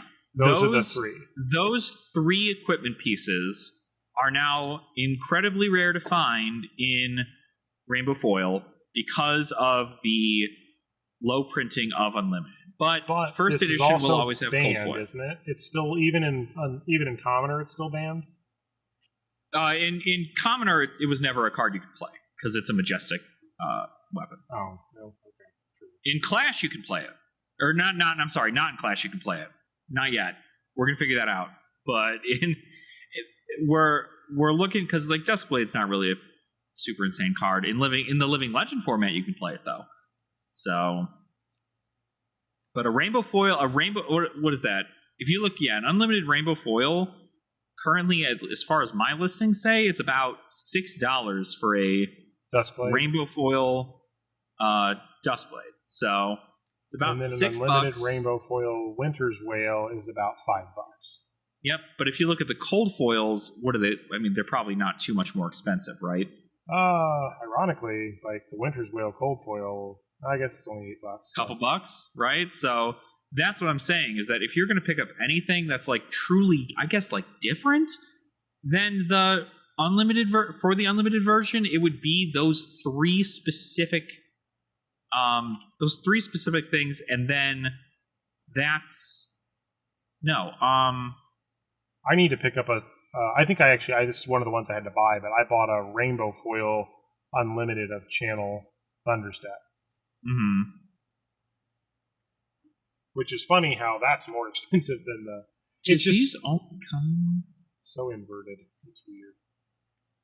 Another thing that's in there that I just realized is the pulses. Rainbow foil pulses are only in unlimited, whereas First Ed are only cold foil. So, therefore, pulses and the weapons, the only things that are truly the collectible things out of unlimited Aria, because in First Ed you can still get all the Majestics and Rares and Commons in Rainbow Foil. The only thing that doesn't come Rainbow Foil is the equipment, which is and obviously the pulses, which come in Cold Foil. Yeah, there they are. That's that stuff. I was sorting, but like all of these are all non-foil. So like I have this many non-foil of the pulses and flash fires and other janky 10-cent, at the time 10-cent things. Right. Which all it takes, right, is the right card to go, ooh, look at me. It's true. It's true. But it's like I said, it's another fun thing. Like if you're looking at these collection numbers and you're like, okay, that's a low print run for this thing, you have to realize that LSS also kept a few of those boxes, and by few I mean probably like 1,000 maybe at their home base for future draft events and so on and so forth. Then the number is a little bit less, and of course you think about all the ones that have been open so far. So there's not a lot of unlimited, sure, but it's also not exactly rare because they're still printed in Rainbow Foil in First Ed, which is printed in more. So in a way, if you really want to think about it, if you can get unlimited stuff for cheap right now, do it. It is technically the more collectible set of Tales of Aria. But the cold foil stuff is what people are going to want to play further on down the line because it is the higher rarity version of those cards, technically. So, unless you get a gold foil. I need to get a Singularity Techno Vossen. I need to get my Command and Conquer Fable. So that's the other thing, is I've been looking through it, my pink binder over here that has all my crack hobbles. I was going through all my Fables to make sure I actually had one of every Fable to just own. And, like, I don't own the Command and Conquer because I'm not buying that. I have the Eye of Ophidia that actually I got from Wes Sloopdoop, so I was pleasantly happy that he wanted to sell it. I think he had a spare, so I bought it in Baltimore from him, so I'll cherish that one for a while. I have the Great Library of Solana because I pulled one of those. I got the Heart of Findel that I opened up. Arknight Shard I bought for almost $600. So that was 3 years ago. That was probably the worst loss item I have at this point. I'm assuming it's the Rainbow Foil. It's just the Rainbow Foil. Yep. Yeah. Oh God, that's a rough one. That was one of my worst. I bought it right when they announced out of print. I think that was my one mistake. That was pretty significant. But again, it's not really a realized loss because I have not sold it. Granted, I could use that $300 to probably buy something better, but it is what it is. I mean, all I'm saying is that Crew. So along with that reprint policy for the Rainbow Foils, it also technically brought into the concept of there could possibly be reprints of gems down the line in non-foil or in Rainbow Foil with a different art. But if it's any consolation, Crew is, I think, still outside of History Pack Volume 1, is the least printed set. I mean, 1 year ago, the market price for Arknight Shard was $500. And then it dropped to about $400, and now it's hovering between $300 and now it's down to $250. And the reason it's that low is because nobody can play Viserai right now. And it's the only card. You can only play it in Viserai, not any Runeblade. It only can be Viserai. So. Well, what if Viserai kicks ass in Living Legend? Then people are going to need it again. Maybe even in Living... I don't even think Living Legend. If he starts kicking ass in Classic Constructed, that's what's going to happen. If we get some insane Runeblade stuff, just like base Runeblade stuff out of Rosetta, and it ends up being enough to make people go, okay, I'm never going to be able to beat Viserai with the couple Majestics that they got strictly out of Rosetta, then it could very well be enough to where Viserai could plow through. And it's the same, Heart of Fyendal only really goes up in price when people start seeing, warriors start winning the Pro Tours because they, Dorinthia uses it and Kasai uses it. And Eye only starts going up when Kano starts winning with it, or anybody who's using an Eye wins with it. So it's kind of in that realm. That's Heart of Fyendal's going up now at Speculatory because of people being like, well, you can pitch it, gain a life, and deal 1 arcane damage with Verdance. And it's a blue. Like, that's crazy good. But that doesn't, we don't know anything about that hero, so speculating on a card that most people... Again, I would genuinely see LSS printing non-foil versions of Fabled sometime in the near future. I think it's going to have to happen. I mean, face it. As much as from a collectability standpoint, it's there was a cold foil, right? That's the creme de la creme. The rainbows that we are in now they're going to be highly sought after. But 4 or 5 more years down the road, it's already out of print. No one has Welcome to Wraith unless you're going to buy it from somebody who has a stockpile of it. Yeah. I think that's the other thing, though, is that, like, you also don't want to feed into the concept of there being, like, the Fableds are the reason people are winning, because in most cases they're not. It just happens to be, like, a comfortable, like, buffer in some cases. But that's what a lot of people, there's a whole thing on Twitter, which we won't get into in this episode because I feel like we've ran on far enough, but people talking about how, like, it's so expensive to get into Flesh and Blood because you need Fableds to play. And I'm like, you don't need Fableds to play. Fableds, you don't even, most people don't even win with Fableds, like, at all. So you don't want that. Even if they do get reprinted, people don't want to. I'm sure you will start seeing more of them in builds, but it's not going to be like a $20 Heart of Fyendal because it's non-foil, Like, it's still probably going to be like $80 to $100. But seriously, right now, Mystical Cully Inner Chi is only $20. Blooded Kai, $25. Master Cog, $30. Plague Hive, $40. I ended up buying the Plague Hive recently because I opened probably a solid 40 boxes of Outsiders, and I got absolutely destroyed.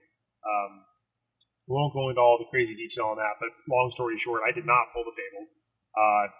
Didn't get very many legendaries. I'll let you make the assumptions based off of that. But I said for $40, I'm not buying another box and taking a chance. I'm just going to buy the damn card. So I bought the card. I need to buy a Master Cog because I don't have one. And then the only other one I'm really waiting on is now Deathmatch Arena is about $100, so that much probably the cheapest that's going to go.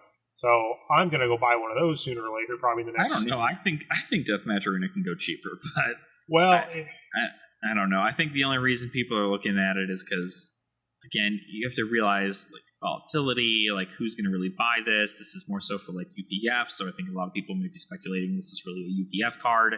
I mean, basically the way I look at it is the deal I made with you for the Blaze, I basically already mostly bought the Deathmatch Arena because that fund is just you might as well buy it at that rate then, So. Yeah, because it's just I'm going to at some point go use that to basically buy the Deathmatch Arena and just have it because then I have one and then it's part of the master set of it exists. Makes sense. I mean, I don't need the Command and Conquer. It's a nice thing, but the CNC is a reprint, so it's not a mechanically unique card. It's just a very pretty, fancy card. I need it. And that's a problem for me. That's a problem for Rich Me later. Bang for buck-wise, Dynasty now, in my opinion, those booster boxes are going to skyrocket. I mean, there's no way. They've already been in a pretty good place. They're only going to go up. Because it's looking at the one of the shortest printed sets. The Marvels are great. Where is all that? Yeah, also that's the other thing is if you haven't bought any of those Marvel weapons or equipment pieces yet, you should definitely be getting on them before people start, because you have those. Even the non-foil, the non-foil Cards, I believe, those non-foil Marvels, the equipment pieces that come in Marvel, their non-foils were short printed by like 66.6% or something. So they're hard to get to. So these are the ones I have of Dynasty. That Crown of Dominion is a hot one. I think that's still going for a lot right now, right? Yeah, looking at this, it says it's about $160. I actually, I have a Fidia for it, ironically, so I guess he got a good deal. It's my friend Tim, by the way. Hi, Tim. Oh, there you go. Part of the reason I think he's actually sending me some stuff at some point is I believe that he feels like he got the way better deal on that because I was pretty lucky. I mean, I think I have actually physically pulled three. I have 3 Heart of Findale. Sorry, that's what it was. It was a Heart of Findale. So like I pulled 3 of those things, and I was like, I don't need 3 Heart of Findale. Oh my god. Well, technically 4. There's this one back here. I've pulled 4. 2 or 3 were graded. The other one I just left there because you can't play with a graded one, so you kind of shuffle it in. Right. But looking at this, I pulled the Construct Nitro Mechanoid Marvel.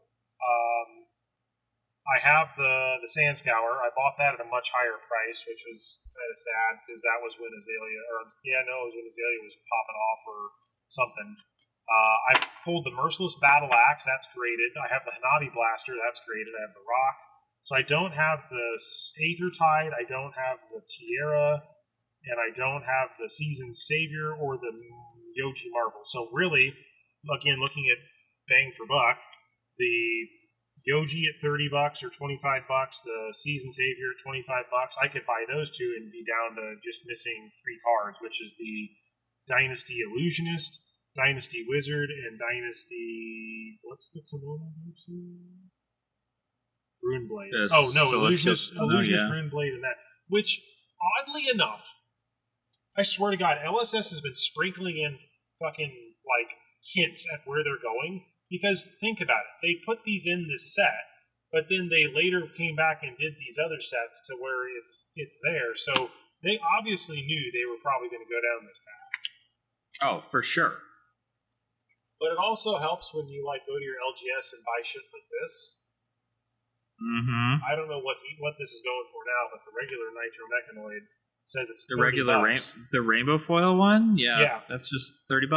So like I bought that one 7 of 2023 for $8, and now it's $30. So it's like, but this is my play set so that I can go play in my deck. Like it's right.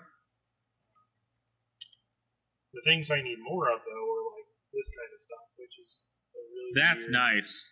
I thought about picking some of those up because I've seen some stuff on Facebook and that's Twitter for them. I need to get a Taylor, but that's going to be a whole other ball of wax. I know who to go to if I'm trying to buy a Taylor.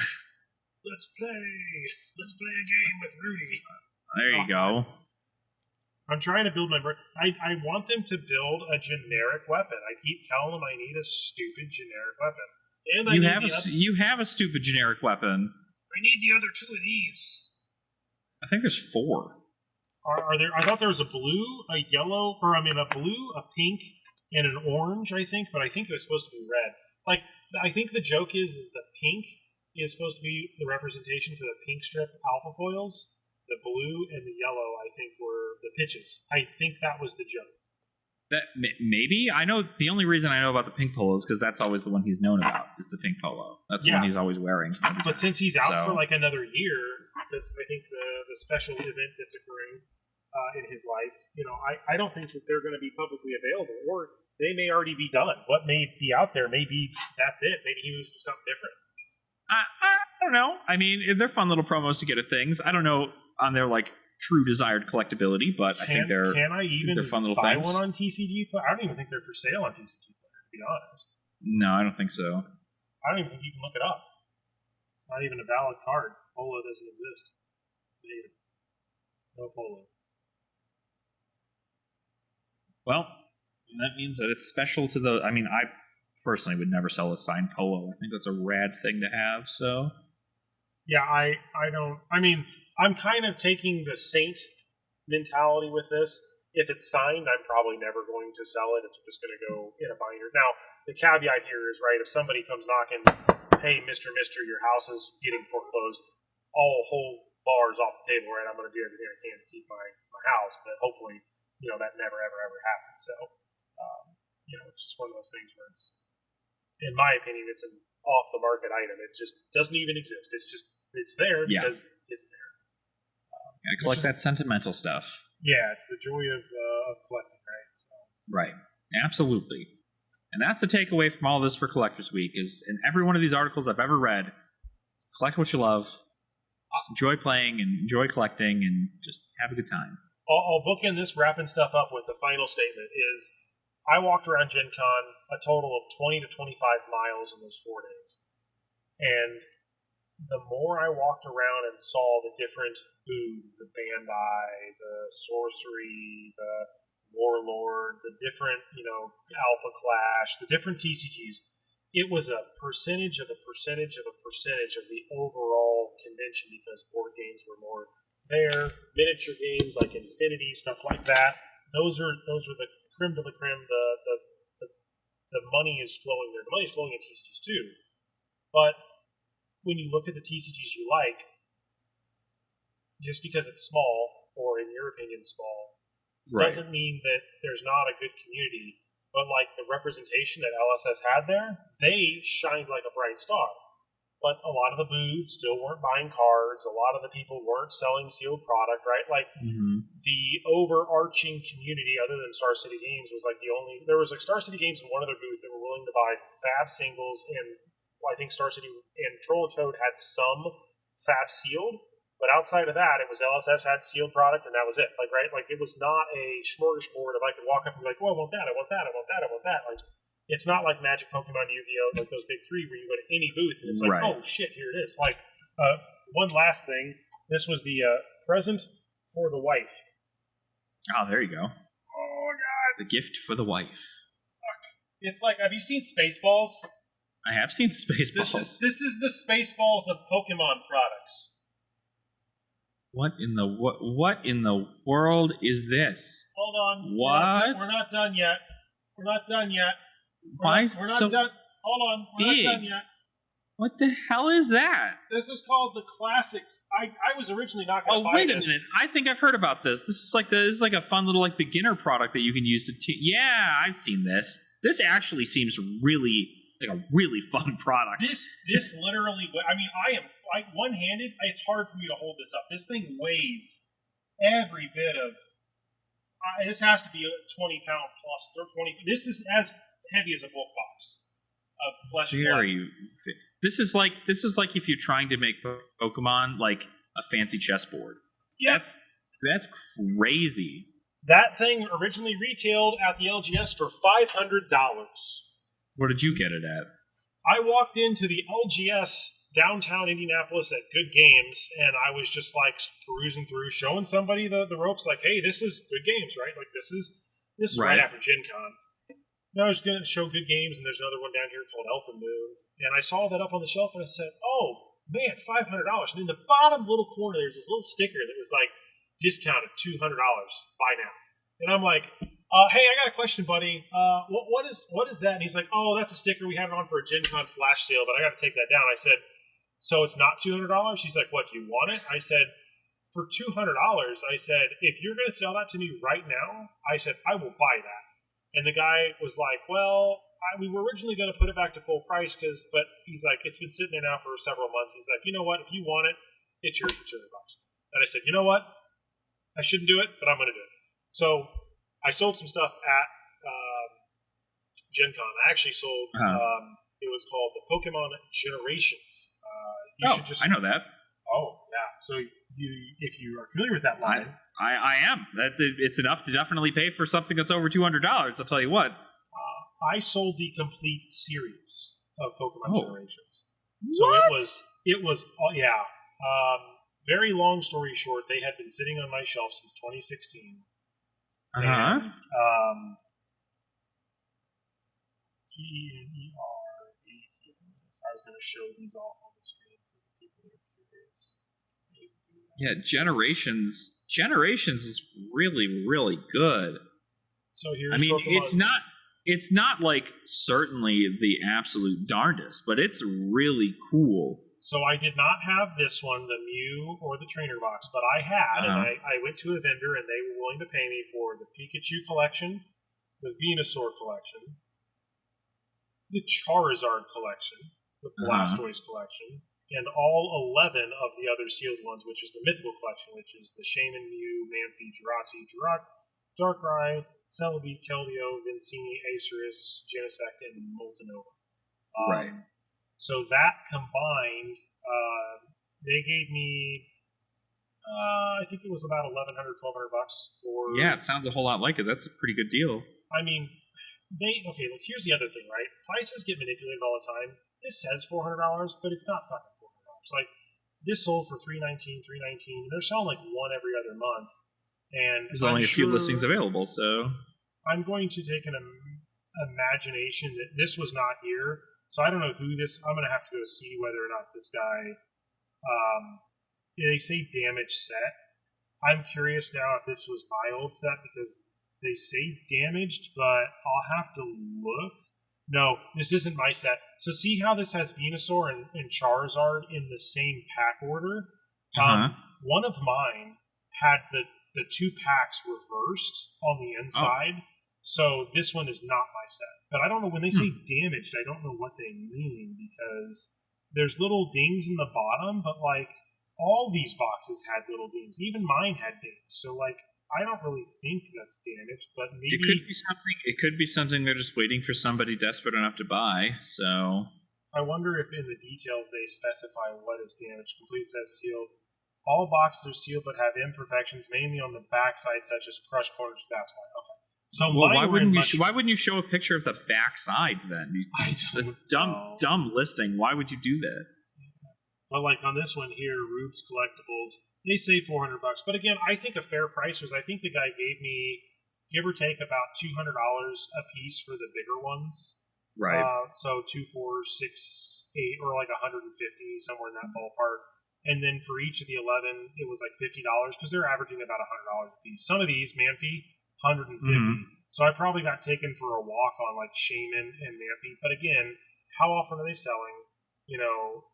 Yeah, they're not selling a whole lot. You had a whole collection. I think somebody's manipulating the market because $250, you know. But here's the real kick in the dick, right? Like, this is the piece that they don't need to know and that, you know, makes no difference, right? Deal's already done. This was just one of the 4 of each of these that I had because back in the day, I was a Pokemon player. I bought 4 of each of these motherfuckers and they've been sitting on the shelf. So, like, boom. I still have 3 of Pikachu, 3 of Venusaur, 3 of Charizard, and it's just like they've been sitting there. So I feel like I got a great deal because 1, I traded into something I didn't own. It's now a Christmas present. Right. And 2, I used the rest of that to fund the LSS mug, the LSS hat. Like I put that money into something I love, right? So right, just reinvested it into something else. So. Not to make this into a financial thing, but it's just. I don't think I really, like, even though I showed off a lot of things that I got, I really, honest to God, didn't spend that much money at Gen Con. Like, I really just... it sounds like you made your money back. And then, you know, you were able to just spend where you needed, so... Shout out to the Sorcery booth, by the way. They were giving out these promos. This is something pretty sweet. This is the Sorcery promo that they have. Well, that's just a marvel. It's but see, they put art on the back, isn't it? Like, isn't it cool? That's just a marvel. That's just a marvel. Now, see, now I'm going to be that person anytime any other TCGs tries to come up and be like, "Oh, we're trying this cool new foiling technique," and I can be like, "Stop." I actually think I do need a brainstorm. Because if I'm mailing you that card, I need a brainstorm. I might. I have my foil ones in here. I might. I'll take a brainstorm. I definitely don't know that I have one, but I also don't have a Dynasty binder set up yet. So this is the kind of crazy crap that I like to buy. This is a half price book's $2 special. Star Trek 1991 25th anniversary sealed factory cards. 12 official full color card for 2 or 3 different games. So like every time I go to half price books, I mean these were all from half price books. They were selling Pokemon cards and a little bit of Magic cards. But like fun. I went through their binder and I paid 10 cents a piece for some of these. And it's just like, you know, cute little weird, like that's a Japanese Pokemon card. I don't have any Japanese cards. But I figured for 10 cents, I mean, I'm not trying to grade shit, but like, it's cute. I like the artwork. And actually, the better half, she puts stuff under resin, so like that would look really cool as like a resin earring, or like she can cut it out. And that's kind of where I get a lot of the inspiration for some of this stuff, is those kind of things come up. I feel like I'm shorting you because the episode we didn't do the pack thing. That's okay. You don't have to worry about that because I'm out of packs. I need to buy a box. So I'm going to make you decide what that is within range of a respectable number. What box do I buy for opening packs from this point forward? Because I need a box. I was looking at Monarch First Ed because I saw a Monarch First Ed box for like $55, and it's insane. I'll be honest with you. I think the set you should buy, which is the sleeper hit, is actually. I'm going to see if I can sort this not by high to low, and I go. Well, I guess I have to go high to low to get it. If you like Mechanologist, I'm going to say Bright Lights. If you don't like Mechanologist, that's not your jam. It looks like the price of an Arcane Rising Unlimited box is only $98. I know that probably is a tad high, but either that, it's not terrible because they're not going to make it anymore. Right. WTR is also in the 80s. Dynasty's now in the 80s. Heavy Hitters is in the 80s. I think those are all because that the map policy stuff. Yeah. Crucible of War is still really sweet, but obviously, Monarch at $50 makes a lot of sense. Bright Lights and even Uprising will get you a possibility of hitting a Marvel, and it's only $60. So like, if I had to pick between a Monarch and a Uprising, I'm gonna pick Uprising all day, every day. So like, I'm gonna bust an Uprising pack. There you go. All right. Well, if you get a Marvel out of there, I'll pick up a box of Uprising. Because my whole thing with Uprising is I would love to get more, but I'm already almost done with my master set, and I don't want to gamble for the cards I'm missing. Critical Strike. We got what is this? Searing Touch. Got a Healing Balm there. Conduit. Is that my rainbow foil? That's my rare Draconic. Ginderai. Well, here's your rainbow foil. Foil rare. Then you got a few commons, and then I think the second to last card could be a gold foil. Could be. Let's see. I've had very bad luck. Big money, no whammy, no whammy. That's not a gold foil. But it's still But it's an Ashwing, and that's at least something, so that's fun. I can at least summon the Ginderai because now I have an ally. Just now you have Ash for it. There you go. Perfect. But did I get? No, I did not get the hero to do it. I almost had a pack he could use.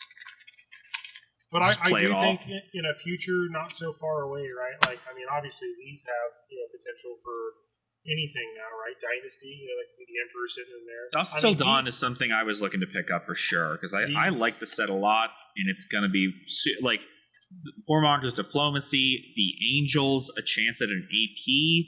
Like, I think there's a lot of collectability out of Dusk Till Dawn, and the fact that it hasn't changed its price nearly since release. I think it's a solid, good spot. Solid pickup. Obviously, a lot of the cards in that set very much pertain to, the class that is. Right. But there are generics, and I looked a lot more. I think going forward, I think we're going to see less generics, maybe as the sets kind of progress. But I don't know about all that. Really, you think that they're going to keep going with more generics? Because I figured they're going to lock it down. They just released 3 new generics that are going to be in Rosetta that are all Arsenal Destruction. So sure.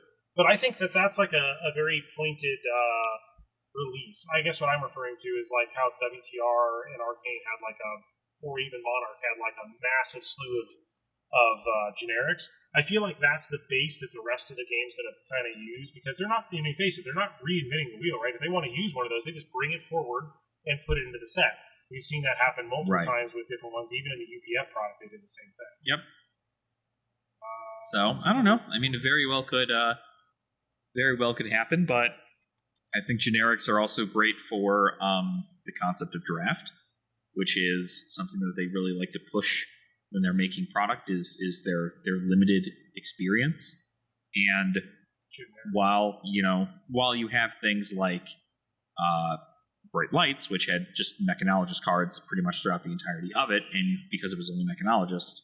So Warmongers Diplomacy is $51. Hold the Line is $19, and Censor is $8, and then the other ones are, I guess Poison the Well must have gone down. Yeah, Poison the Well went down. I think people are off the hype. Did I do a good job? Did I do a good job? 50 cents? You sure did a good job. 50 cents. See, this is why I leave the price tags when I buy cards, because I go back later and I'm like, cool. This just proves the game increases over time. I mean, $8.23, August of last year to August of now, it went from 50 cents to $6. Yep. And if you speculated on Poison the Well, you did good.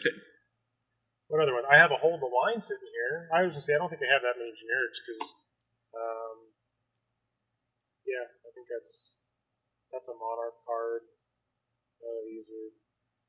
I didn't have anything else. I thought I was going to be able to show off a couple of them. I don't even have. I think I have I have a foil. Oh, here's a good one.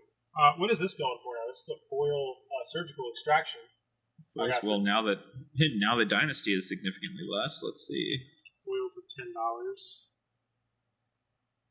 The foil surgical, as of right now. Oh God! So I mean, surgical extraction is already going for a lot due to but $47. Holy moly!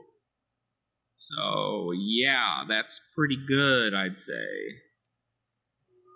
There's a All You Got that's foil I pulled out of the booster because I didn't have a price. That's nice. I was starting to organize some of this. I didn't know if I had it sitting there. Oh, Ischlag. You were talking about foreign cards. I found I had some. This is a Ischlagen, and then a Frappe. I must have had two different language versions. I've got a play set of the German E-Strike, which now that we found out is the that 40. Not now. I guess it's been prior posted, but 45,000 boxes of HP1 Black Label means that I now have a playset of the rarest copies of Command & Conquer, E-Strike, and Art of War outside of the Rainbow Foils in first edition products. So, very happy about that. Yeah, I don't know if I have anything super fun. I remember finding those. I don't know where I even got them. These may have come from either trades or something else, but I have two different. I think there's 4 languages, so that's 2 of the 4 languages. I don't know how to tell if it's German. Is it the ERLEUCHTETER Schlag? Is that the? Yep, that's German. Okay, and the other one is Come Cote Suppline pour. This must be French. That's Italian, I think. Or Italian. Frappe. Maybe. I would not know. You'd have to look that up. That was another one I was working on at some point to try to make a master set out of. That was going to be a really good. All right, well, I'm just rambling at this point. I'm sure I should probably shut up and wrap this video up. I'm just having a blast talking about stuff. So yeah, it's just a good time hanging out and talking about Flesh and Blood. It's what happens when you play a whole lot of things. That's still so pretty. I need to find a place to actually put it. That's the one downside of trying to use a backdrop like this is that I don't really have shelf space, so I can't really display a bunch of stuff. I need to. Right. All right. Well, until next time, thanks for tuning in, and appreciate everyone for sticking with us for this probably almost close to 2-hour endeavor. So I hope you enjoyed the shenanigans, and if you didn't go to Gen Con, I highly recommend going to Gen Con in the future. If not, try to go to possibly other events. I believe there is an opportunity where it may be a chance where Alex and I maybe possibly might be in Chicago. It sounds like that might be something that's getting worked out. So that's the hope. That's the hope. Don't count me in just yet, but that's the hope, is that I get to go. I'm gonna also. I don't think I'm pretty positive it's just not financially worth the risk / effort to go to the grand reveal of Rosetta down in Florida. I could probably pull it off, but frankly, it's just I would rather not stretch myself thinner than I need to to Good make call. that work. If good I could call. drive there like Chicago, I would. Whole different story. I got hotel points coming out the ass. I don't have plane points. Right. Plus, I'd have to take time off work, and it just. I think at this point, it's. I would let people enjoy that, and hopefully, I do like the spoiler season where it's going to be a little bit, back to the whole marvel of what we saw with the Tales of Aria, right, where the first person got the table, they're like, yeah, I heard people talking about that, and so it's gonna be exciting. But yeah. Hopefully, I'll be able to make some events. But count me in just yet. We'll see. I definitely want to make plans to go to Gen Con next year, though. So that'd be rad. Well, worst comes to worst, we had somebody that was going to stay with us, and then they opted to go somewhere else last minute. So we would have crash space as long as doggos and cats are not a problem. So they're perfect by me. Matter of fact, they're preferred. So that makes hoteling a much cheaper option because let me tell you, the hotels downtown they're very expensive and set up very fast. But you got to buy your badges as soon as they open and not wait till last minute because they will probably sell out yet again. So. Yeah. But, alrighty then. So talk to you later, everybody, and see you on the next one. Yes, we'll take care, guys. Bye.